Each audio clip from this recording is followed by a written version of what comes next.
Hey, thanks for checking out my channel. If this is your first time here, and if not, it means you're a subscriber and you like my content, which means I like you. I'm John Stark from HBo and it's spooky season again. So we're doing a spooky review. I don't know what this accent is, but the movie is The Night House.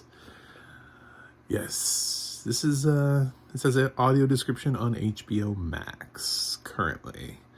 And I'm a blind film critic, so I rely on audio description. That's why we're here, is to talk about audio description and to get more people to use it so that we can all enjoy movies together. Yes, even scary ones like The Night House. One woman, one house, one night. That's not what the movie's about. So actually, this is what happens when the internet, I blame the internet for this one, because this was a little overhyped. I actually had avoided this one for a little while because people were like, oh, that's a bit much. It's got a lot of jump scares in it. It's really intense. And I was like, oh my God, I feel like I need to work my way up to this one. And then it came out that the director of this was doing the new Hellraiser. So I was like, oh, okay. Well, I guess let's see what I'm in store for with Hellraiser. And yeah, the only reason this is scary is because a lot of people have told you it's scary. Now, I'm not gonna say it's not scary for people who can see. This movie might be fucking terrifying. This movie, I'm not trying to belittle your experience, but audio description wise and based on the sound design of this film, jump scares, sure. The biggest one is cheap. It's a cheap jump scare. The biggest one is literally when she just falls asleep and time shifts and it's a time change, but with it comes this really loud change in the music where it's boom. And I was like, oh my God. That's what I call a cheap jump scare, is when it's not earned. It has no place. You're just putting a random sound in there that has no purpose to the film at all, just to scare the shit out of people. And technically this film was doing a really good job of maintaining a mood because something creepy was going on. It hadn't really jumped out at us too much. It was just kind of happening, you know. There was some spirit type thing lingering, right? And she was seeing things, and they were unsettling and unnerving, kind of. And she was experiencing stuff. And the first real what I would call jump scare is this just noise that lets us know that we've changed times. I just no. No. Does not make you a good director. I'm sorry, it just doesn't. It does not make you a good director. I could do that with any film. I could take a film that's not a scary movie and just put random loud noises in it and scare the shit out of the audience. You want to try to watch Disney Pixar's Up? Cool. Every 7 minutes, I'm just going to put somebody screaming in the background. Just for no reason. Just just in the middle of that nice scene where they're, Carl's watching Ellie die. I'm just going to insert just in the middle of the skin. Anyone could do that. It doesn't take talent to put random loud noises in quiet moments and get a rise out of your audience. It doesn't make the film scary. Thematic elements, building it, creating the tension, all of those things do. I don't know why the director felt the need to throw that in there. Like, they were like, oh, we've gone too long and we haven't scared them. It's like, you can go as long as you want. Like, people will watch whatever as long as, in the end, the film is good. Like, you could have maybe only 3 scares. It could be all just, this, like, a vibe, which is mostly what this film is. This film is literally just this unnerving, unsettling thing. And again, part of that could just be the audio description. There might be visuals in this film that did not translate to the audio description. I'm going to question one right away. I'm going to question the use of entity. We get told at some point that there is an entity. That's so generic. Now, I'm not going to say that it's not like some sort of, like amorphous blob that has no, distinctive features to it, that just sort of is, just like some holographic spirit thing that doesn't look like anything. So really all you were like was like, I don't know, entity, I guess. Like it itself is not very scary. It just is sort of there. Maybe it is, but if it was scary, I definitely was not scared by the use of the word entity, with no connotation as to demonic entity, ghost entity, animal entity. I don't, zombie entity. There's a lot of things that can be entities. So that wasn't super helpful in that moment. And this film has so little of that. The film has honestly so little moments of jump scares. A lot of it is thematic. Basically, this film is really dark, and it's one of those films that deals sort of with your own mind and the loss and the grieving process. So you don't really know what's real and what is just her processing the death of a loved one. We've seen that a lot recently with especially A24's Men does the same thing, where her husband dies as the catalyst for this event for the rest of the film. Here, her husband is dead from the start of the film, and she's trying to figure out how to move forward, packing his things. She's in this huge house by herself, and there's like another house that he was building that was like partially built or something, and they're on a lake. I suppose those are all pertinent, relevant things. So, yeah, so she's trying to figure this out, and then she thinks that she can hear him or she can see him. Like there's someone at the house and we don't know who it is. And she starts associating this presence with her husband, and she thinks her husband is trying to tell her something or has come back to her. Like that she kind of thinks that she's living the plot of Ghost.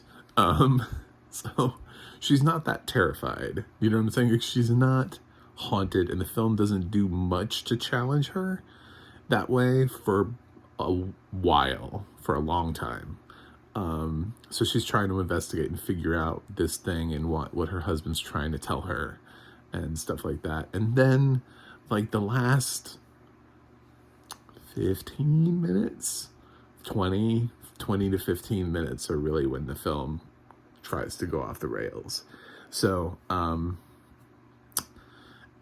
in the meantime, you do get occasionally like, there will be something standing in a doorway, type of thing, but it really is not, it's not too heavy until she gets to a certain point in the film, and then she uncovers a truth. And that's where I kind of got disappointed too, because they didn't do too much with the uncovering of the truth.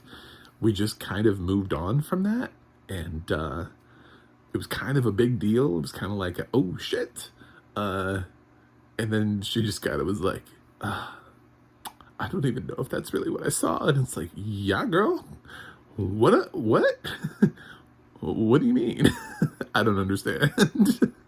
I was so confused. I was like, Rebecca Hall, what are you doing here? Uh, Help her. Someone help her. Because I can't spoil it, but she sees something that would normally make people go, fuck this, I'm out. You know, like, I'm getting in my car. 911. I'm about to this shit. But in the meantime, she's like, I don't even know. I don't understand. And the film does a good job of doing that with her because she's constantly drinking. She drinks a lot. I think at one time she even tries to use a wine bottle as a weapon because she's always drinking. So she's an unreliable protagonist to begin with. So there's a lot of things the film does right, and it creates the mood, and it creates this world for you to be creeped out in. And there is an element here where I was like, ooh, shit. Oh. But then I feel like they didn't do anything with it. You know? I feel like and there's a thing before that too where it's kind of like it's suggesting that you can see like you don't understand what's happening when it's happening, and you're like, what the fuck is this?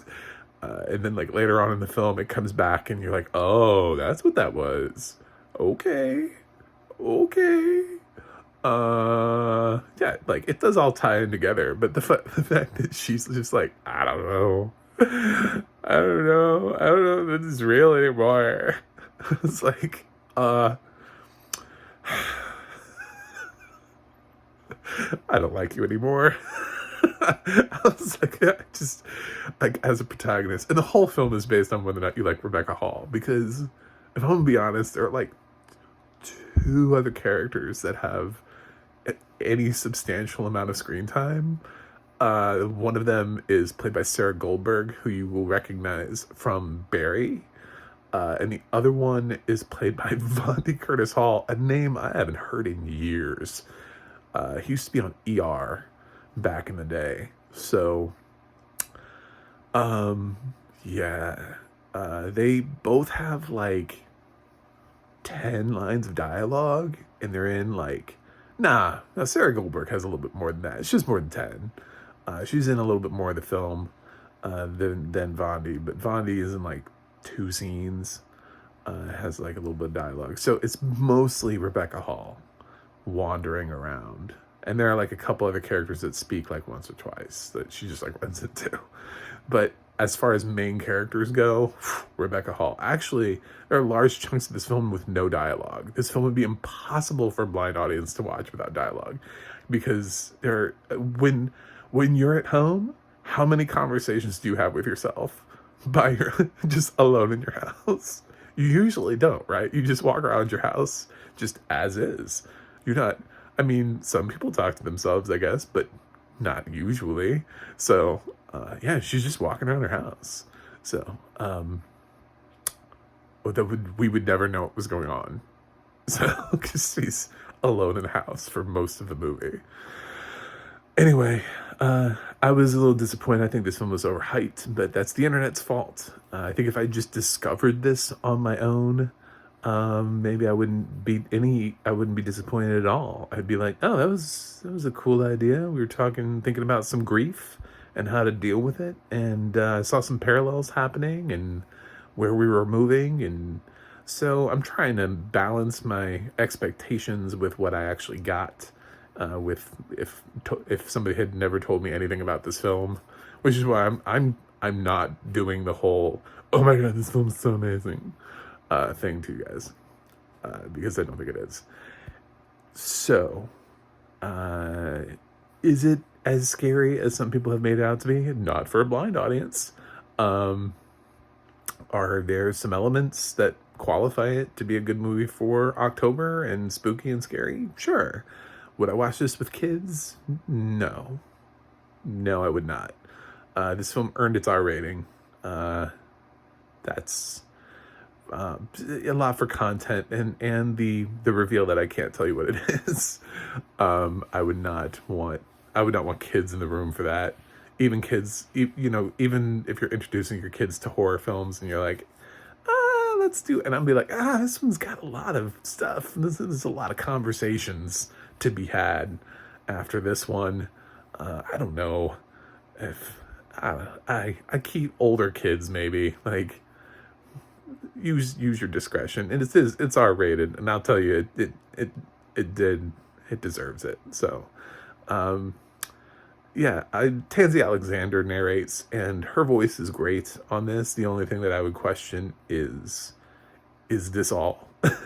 Is this really all we got? Because I wasn't scared. Like, I didn't feel like, I didn't hear that any of these faces were like hideous or demonic or nothing was ever unsettling. Nobody, you know, there's just one blip of a moment, and then the rest of the film is just kind of ambiance. And if that's it, cool. Then excellent audio description. If that's not what this is, then this audio description didn't do what it was supposed to do and treated this film like something else and made the film not scary, because I was not scared. There was just one scene where I was like, girl, you need to get up out of this house. But that's it. So that's where I'm at with the audio description for The Night House. Now it's time for a grade. Yeah, it's not terrible, and it's got a great performance from Rebecca Hall. I mean, she has to carry the entire film.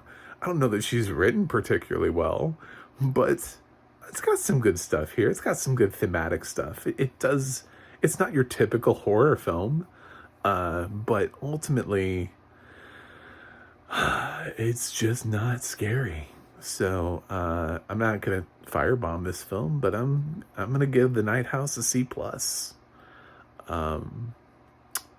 I can see why the director of this would be given something else to do, choices and stuff, but Hellraiser's an odd choice to go on to as the next film. That seems, I'm going to double check and make sure that really happened, because I would not have looked at this film and been like, you know what this director should do next? Anyway, that's it for me. So if you stuck with this review this long, subscribe, please. I'm trying to get to 100 by the end of the year. I'm close. I'm within striking distance, easily. I just need your help to get there. And you can go to my website, macmovieguy.com, for more reviews. You can go to the audio description project at adp.acb.org. It'll let you know what has audio description, where you can watch it, and the adna.org. That's the adna.org. And you can look up what else Tansy Alexander has done for audio description. There was something very weird at the end of this film about hearing the audio description and who did it. And then, like, it always says, like, who provided the audio description, like, who paid for it. And it's like, audio description provided by the Walt Disney Company. I was like, what? Like, this is why they had banners like Touchstone back in the day, in Miramax, was so that you didn't watch a film like The Night House with the thematic elements this film covers, and then hear the Walt Disney Company. Oh, it's so out of place. Anyway, it's on HBo Max, so if you want to check it out, it's fine. I'm not gonna stop you. Can't stop you anyway. But that's it. I gotta go review something else, but I will see you on the other side.